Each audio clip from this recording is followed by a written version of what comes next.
Okay, you can see right here, you can see a little bit of the guide coat.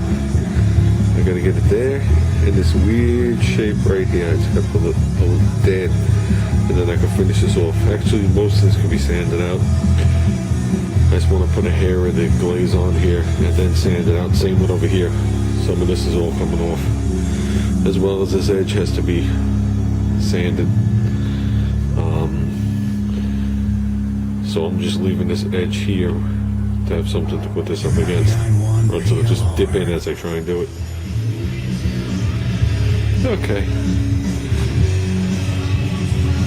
I think we did okay. Went in there and did this edge. Did that thing over here. Took care of that. Ground it all out of there. Went across this whole edge here.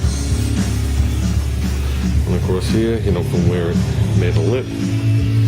Just giving a little quick fine tuning. But I would say this fender is like 98% to being epoxied.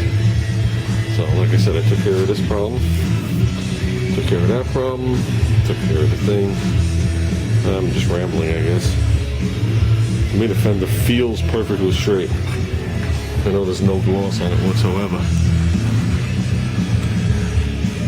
The only things I see in it are different shades of where I just wipe the dust off. So I consider that a success. We'll put a big name on it, like maybe across here we'll write Hostess Twinkies. But yeah, no, I think we're gonna be good. I got a little psyched when I saw Bill's Nova these last couple of days. So got a little psyched.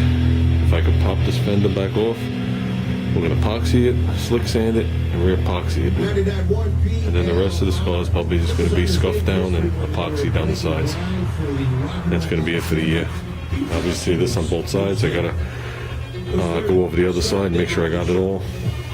So, I mean, I'm looking for as close to perfection as I can get doing it this way, but we all know that the slick sand and everything is going to hide some of the things as I block it back out again. So, that's about it. Time to register it. Now that I found out it's been off the road for 2 years, and I was driving it around. But, what was I going to say? Yeah, still didn't get the door seals.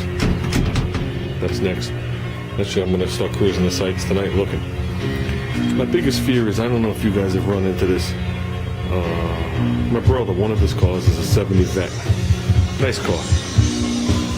It's, not that it matters, but it was supposedly one of those hand few that were from Washington State. I don't know if it was 30 some odd cars. They were all painted blue.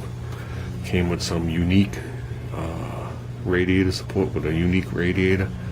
It's not a big block radiator. It's not a small block radiator. It's got this special cooling system. Had these like one-off seats. I don't know if because they want to strike. I don't know what the deal was. My brother gave me all the facts on it. But to make a long story short, the car was blue. He got the car, it was red. Like I guess most vets are. Just like every 67 vet ever made is a big block car, and every 69 Camaro is a Z28 for some reason. What was I gonna say? He brought it to his buddy, that guy Rich, the other guy Rich, the guy that helped me with my fender.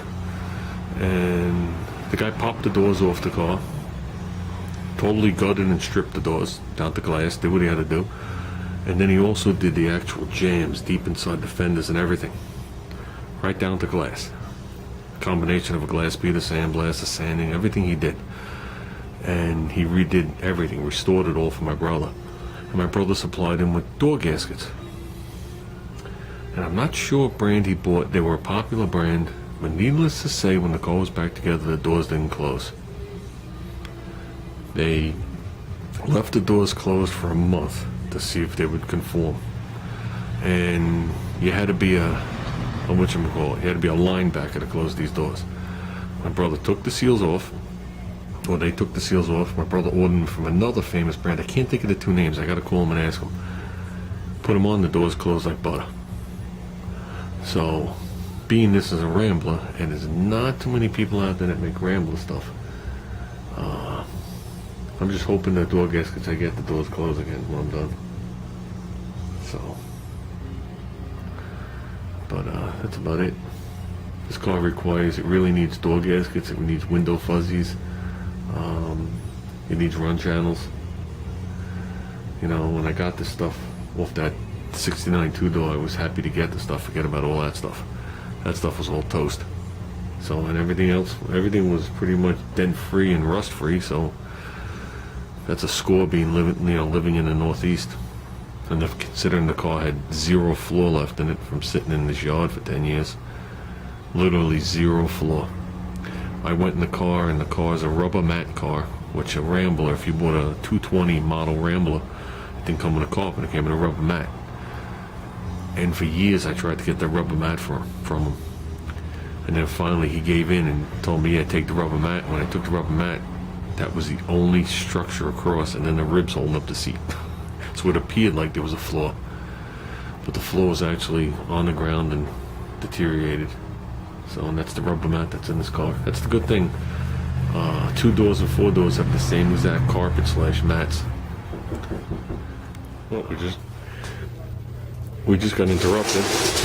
I want to say I'm out here about approximately a half hour. I put my exhaust fan on. Look at the humidity. Temperature hasn't gone up. I think it went up a degree, but the humidity's gone down about 10%. It's pretty cool. So,